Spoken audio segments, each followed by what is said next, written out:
আসসালামু আলাইকুম, কেমন আছেন সবাই? চলে এসেছি আর একটা নতুন ভিডিও নিয়ে।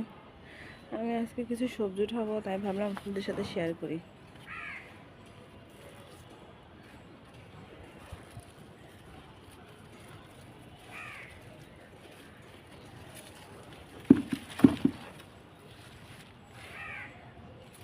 এটা অনেক মোটা হয়েছে, এর থেকে আরো মোটা আছে। এই যে কি সুন্দর মোটা।